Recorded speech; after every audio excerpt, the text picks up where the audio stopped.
Disney cast members can tell you where to find a restroom, rescue a dinner reservation, and somehow answer a question while directing stroller traffic through Fantasyland. But there are certain things they are trained or strongly expected not to say on stage at any price. And no, we're not wasting your time with obvious answers like insulting a guest. After years of exploring Disney parks, studying how operations work, and listening closely to the language cast members use, I found 10 phrases that reveal how Disney protects safety, service, and the story around you. This is not a leaked list of magic words that get somebody instantly fired. It is the much more interesting language behind the Disney show. Listen for these on your next trip, because number 9 explains why a cast member may disappear to find an answer. And the final one protects Disney's most famous secret in plain sight. Number 1. You're a customer. You can spend thousands of dollars at Disney. You can buy a ticket, a hotel room, 3 churros, and one suspiciously expensive lightsaber. In every economic sense, you are absolutely a customer. But that is not what a cast member is likely to call you. At Disney, you are a guest, with a capital G in much of the company's own writing. That word is not random corporate cuteness. It changes the relationship. A customer completes a transaction. A guest has entered a place where somebody is responsible for welcoming them, orienting them, and helping them feel looked after. Guests still have to follow rules, wait in queues, and pay $14 for lunch shaped like Mickey's head. The difference is the starting posture. Customer asks, "What did the person buy?" Guest asks, "What experience is this person having?" That is why a merchandise cast member may give directions to an attraction, or a custodian may know where to find a parade entrance. Your problem does not stop being important because you asked the person wearing the wrong costume. There is a useful lesson here for your trip. When you need help, explain the experience you're trying to save, not just the transaction that failed. Our mobile order disappeared and we need to reach a reservation in 30 minutes. Gives the cast member something to solve. I paid to be here? May be true, but it gives them nowhere to go. And if customer sounds too ordinary for Disney, wait until you hear what they call the clothes they wear. Number 2, this is my uniform. The Haunted Mansion maid, the Jungle Cruise skipper, and the person checking you into a Disney resort are not merely wearing uniforms. In Disney language, they are wearing costumes. That one word tells you how the whole place is designed.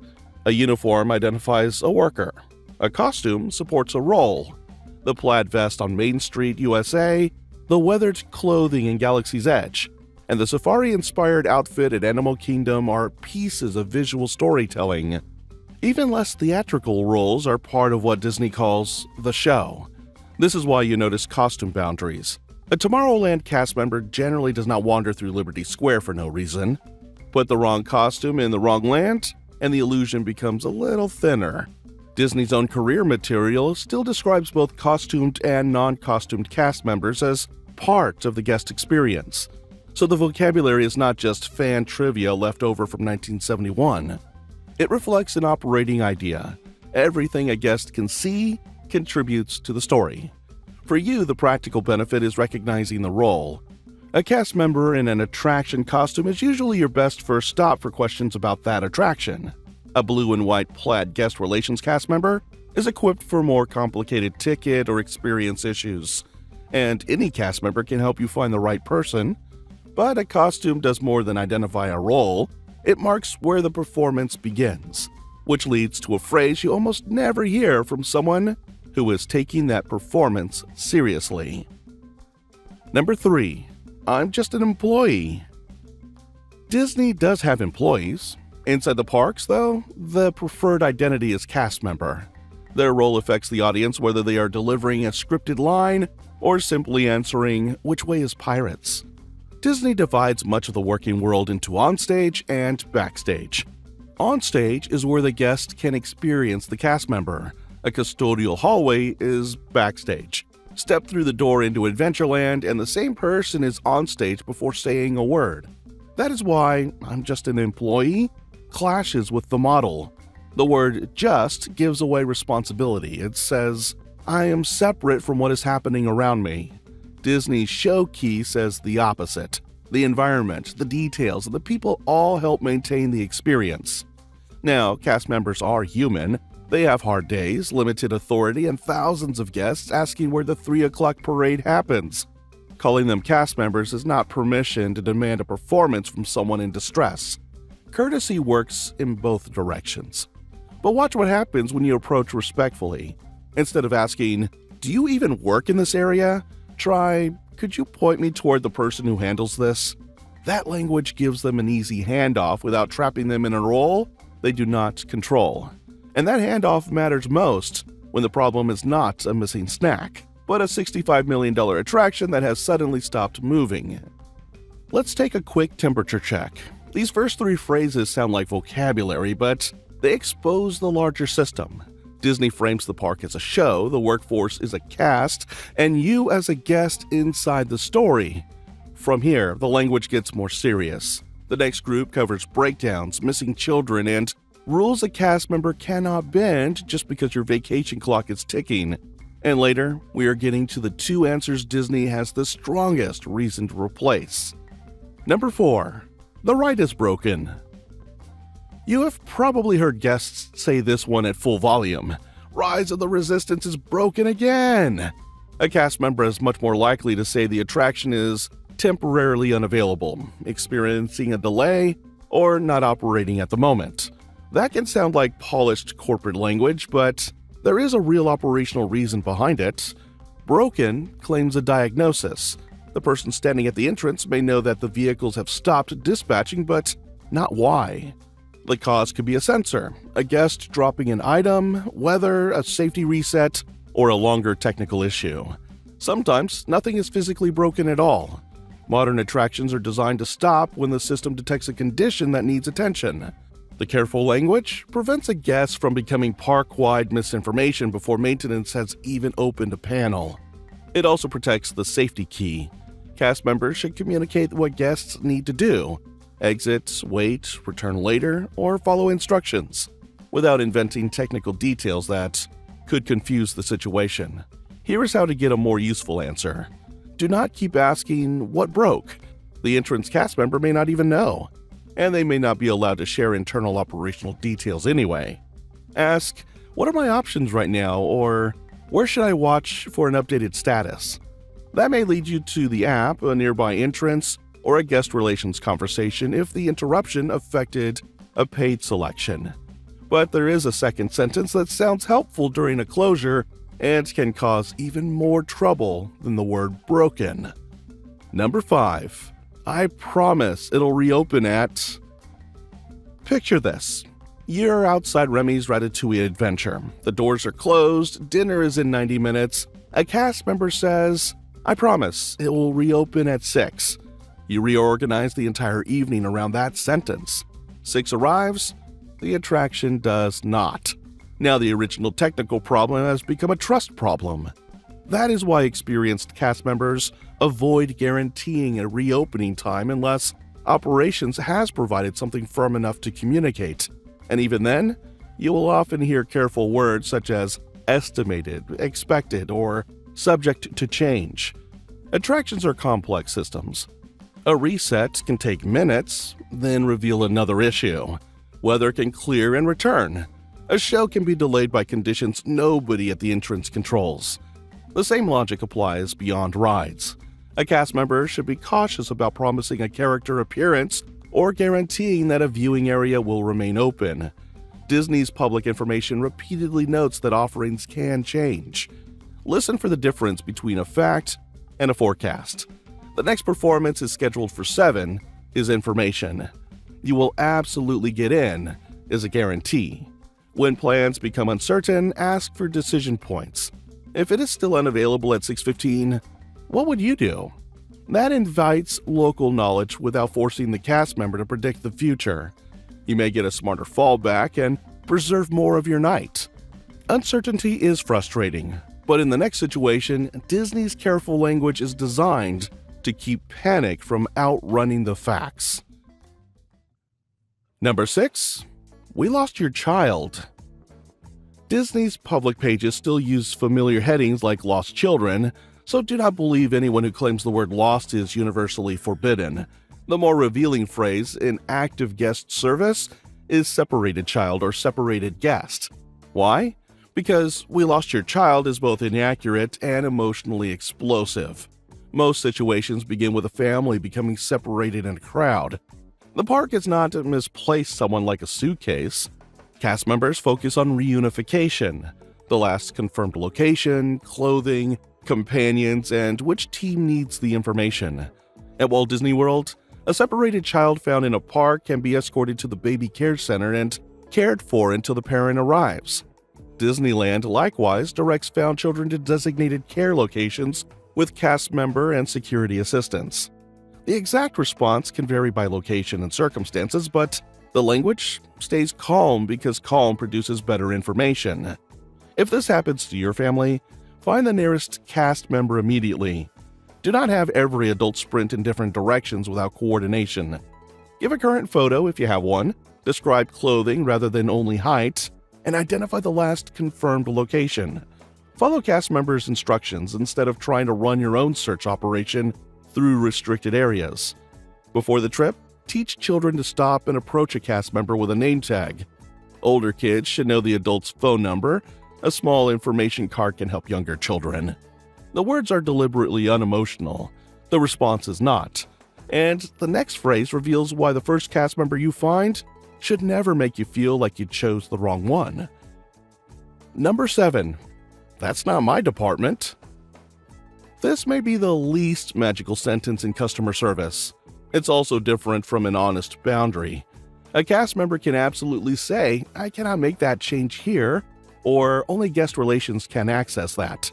What they should not do is use the boundary as the end of the conversation.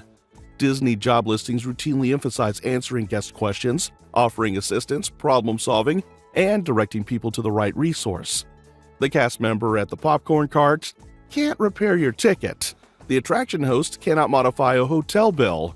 But the service expectation is to create a path forward when possible. Listen to the wording. "That's not my department" closes a door.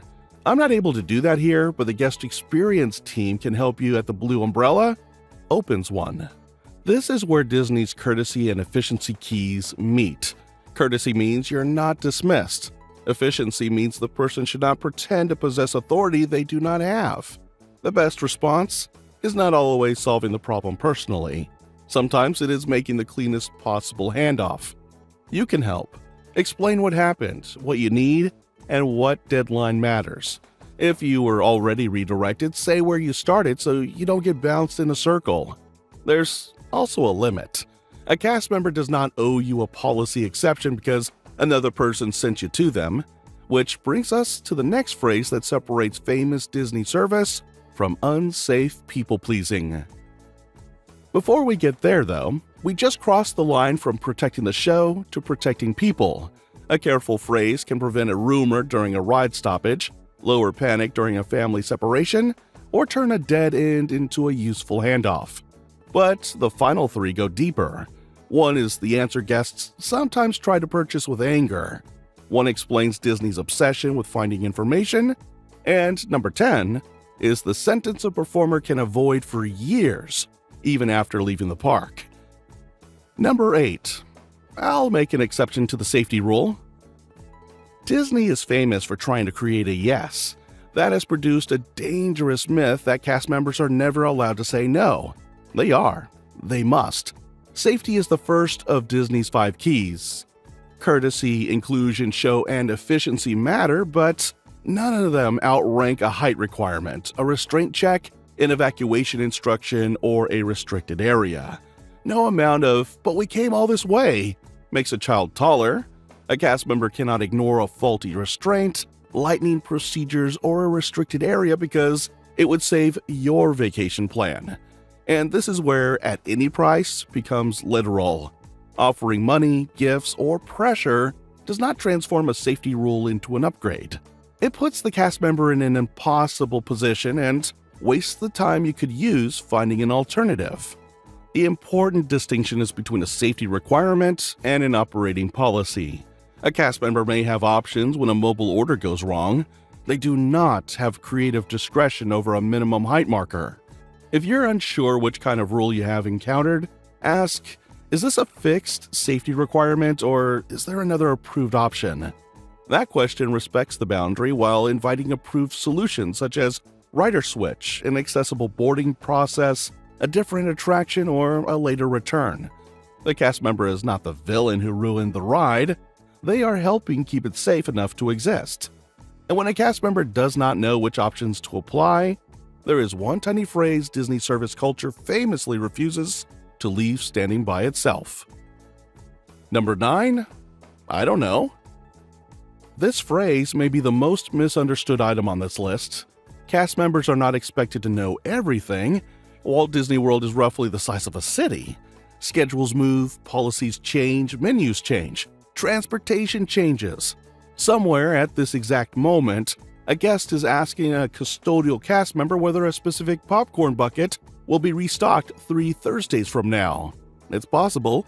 The problem is not lacking the answer. The problem is making ignorance the end of service. Former cast members described the preferred response as, "I'm not sure, but I'll find out," or "let me connect you with someone who knows." Disney job postings support that principle by emphasizing answers, information, and assistance. Notice the honesty. They should not invent an answer just to avoid saying "I don't know." Confident misinformation is worse than uncertainty. The magic is in the second half. "I'll find out." That may mean checking the app, consulting a coordinator, or walking you toward guest relations. Sometimes the accurate answer is, that information has not been released. That is still an answer.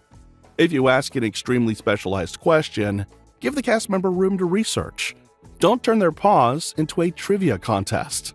And if they help you through a complicated handoff, use Cast Compliment in the My Disney Experience or Disneyland app when available.